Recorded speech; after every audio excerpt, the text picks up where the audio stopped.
All right, let's just dive right into this explainer because today we are unraveling a massive global financial detective story. And it all starts with something you would probably never expect. Welcome. If you're fascinated by the hidden machinery that keeps the global economy from basically collapsing, you are in exactly the right place. We're going to look at how a seemingly random intervention in the currency markets exposed this terrifying vulnerability between two of the absolute biggest economies in the world. And we're going to map out the whole thing right here. I mean, seriously, look at this. This scribbled to-do list is the actual spurk for our entire investigation today. It's literally the only public evidence we have of the United States stepping in to buy Japanese yen using its own money. A photographer with a really long lens managed to snap this sitting on the U.S. Treasury Secretary's desk at 11:33 in the morning on July 31st. On that Friday, for the first time since 1998, America just walked into the currency market to bail out Japan's currency. And why is this so wild? Because right at that very moment, the rate America was paying to borrow money for 30 years had just hit its highest point since July of 2007. So you've got to ask yourself, why on earth is a country facing its own borrowing crisis bailing out another one? Laying it all out here, we can perfectly contrast how both sides tried to spin this to their own people. On one side, we have Donald Trump explaining the move from Air Force One, citing friendship, American financial strength, and randomly tossing in a mention of Pearl Harbor. And on the flip side, Tokyo's finance minister took this much more robotic route, claiming it was just about countering excessive volatility and disorderly movements. Now, we're not taking political sides here at all. We're just looking at how both governments scramble to justify America stepping in to essentially play daddy and stop the bleeding in the Japanese economy. But all this spin completely dodges a huge mechanical question. Section 1.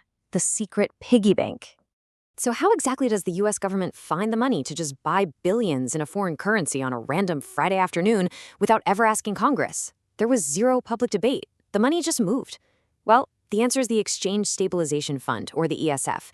This is a special pot of money at the Treasury, and it effectively functions as the personal credit card of the President and the Treasury Secretary. The Secretary doesn't need congressional approval. They just need a presidential signature, and boom, the funds are released. By statute, these decisions are totally final and cannot be reviewed by any other government officer. Originally, as you can probably guess from the name, it was built to stabilize the exchange value of the US dollar. But historically, the word stabilize has been stretched to some pretty hilarious limits. I mean, check out this track record. The 60th U.S. Treasury Secretary, David Kennedy, reportedly used this so-called stabilization fund to buy an $8,000 Oriental carpet. Or how about the 63rd Secretary, William Simon? He used it to fund a $131,000 trip for 42 people to London, Moscow, and Mexico City. A trip that had literally no identifiable official purpose. It's wild. But this time, they weren't buying a carpet. They bought yen. And they didn't even use dollars to do it. They sold euros from the fund, completely breaking a decades-old convention, and they only bothered to tell the European Central Bank after the trades had already cleared. Let's lay this out chronologically because the sequence of events builds into just an incredible irony. On July 23rd, the U.S. Treasury officially publishes its monitoring list, labeling Japan as a currency risk to make sure they aren't manipulating their money. Then, just 8 days later on July 31st, that very same Treasury Department dumps European assets to bail out the currency of the country they literally just put on a watch list. And then, a couple of days later, a highly mysterious request happens on August 2nd, which we're going to get to in just a second. But first, we really need to understand the crime scene itself. Section 2. Japan's Currency Doom Loop. To grasp what the United States was so terrified of, we have to uncover why capital was violently fleeing Japan in the first place. And it's not complicated, it's just basic math. Over here, the US benchmark interest rate is sitting pretty between 3.5 and 3.75%. But over in Japan, their rate is pinned down at barely 1%.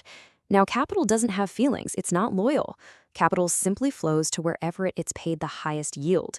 So global investors were dumping the Japanese yen and chasing the higher yield of the US dollar, which was driving the yen right off a 40-year cliff. So you might naturally be thinking, well, why doesn't Japan just raise its interest rates to close that gap? Well, Japan is basically trapped by a financial monster of its own creation.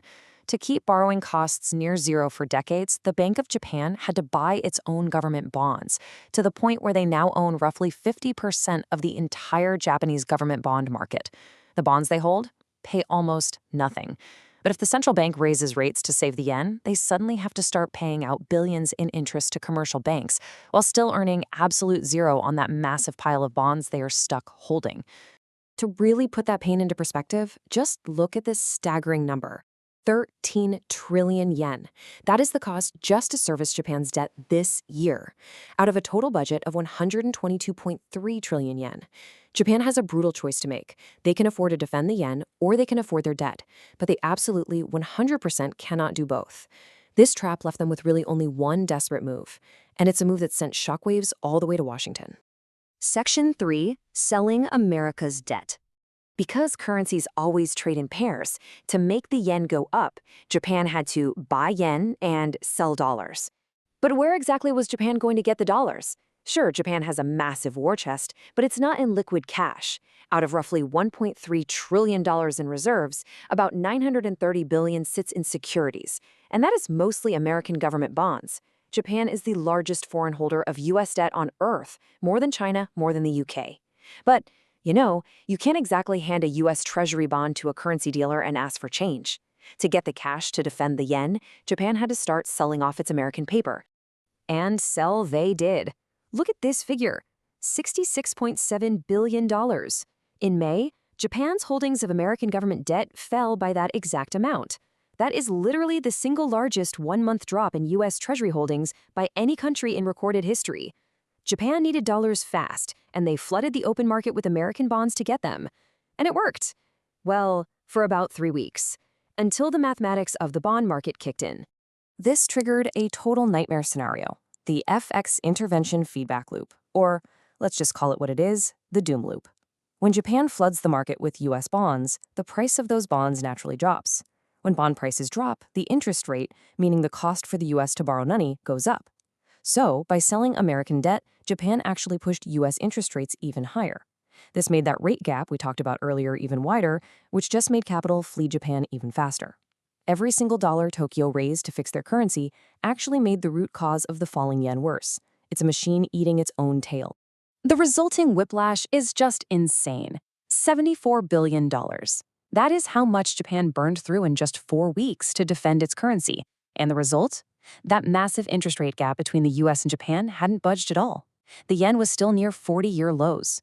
Japan's strategy completely failed, and even worse, they had just proved to the world that when push comes to shove, America's biggest lender is perfectly willing to dump US debt on the open market. And with US borrowing costs already sitting at a 19-year high, America absolutely could not afford that. Section 4. A pawn shop for governments. So the US government had to build a covert backdoor fix. Let's logically walk through exactly how this works. It's called the FEMA repo facility. Step 1, a foreign central bank, like Japan in this case, hands over, say, $100 in US bonds to the Federal Reserve. Step 2, the Fed gives them $100 in liquid cash. Step 3, the very next day, Japan buys those exact same bonds back for $101. That $1 difference, that's the Fed's interest. This is basically a secretive pawn shop that gives Japan immediate access to billions of dollars in cash to defend the yen without ever having to dump American debt onto the open market and tank US bond prices. It is a custom-built solution for a creditor that America simply cannot afford to lose. All right, bringing it back to our timeline, let's see how this builds up to that August 2nd moment we teased earlier. Just 48 hours after that infamous July 31st doodle and the joint currency operation, Treasury Secretary Scott Bessent publicly takes to Twitter and TV to encourage the Federal Reserve to expand this exact FEMA repo facility. Now, on the surface, maybe that just sounds like boring bureaucratic housekeeping, but underneath, it is incredibly suspicious. Because when you actually contrast the facts, the official public excuse just completely falls apart. On one hand, we know the FEMA facility had a massive $60 billion ceiling per country, and Bloomberg reported it had been sitting entirely unused for 8 straight weeks. The balance was literally zero. But on the other hand, look at the mathematical reality. Japan had just spent over $73 billion defending the yen in a single month. You do not publicly ask the central bank to make an empty $60 billion facility bigger unless you secretly know a $73 billion problem is walking right up to your front door. And our detective work leads us right to this quote from Mark Sobel, a 40-year veteran of the U.S. Treasury who knows international monetary policy better than almost anyone. He stated, "The Treasury may have been concerned that a weak yen could push American long-term rates higher. This pretty much cements the reality. The president spun it as a favor for a friend, the Treasury claimed it was all about market stability, but the truth, buried right there in the data, is that this entire covert intervention was about protecting the fragile U.S. bond market from a catastrophic supply shock caused by America's biggest lender. Which leaves us with this final massive question. Every single piece of evidence we looked at today, the data, the tweets, the blog posts, and yeah, even that fateful photograph, was entirely public. The codependence of global finance is so incredibly fragile, and it's constantly being managed just beneath the surface of the daily news cycle. So, if a single handwritten doodle can expose a trillion-dollar vulnerability in the global bond market, what else is hiding in plain sight on a bureaucrat's desk right now? Think about that the next time you hear a politician try to summarize the global economy. Thanks so much for learning with me today on this explainer, and I'll catch you in the next one.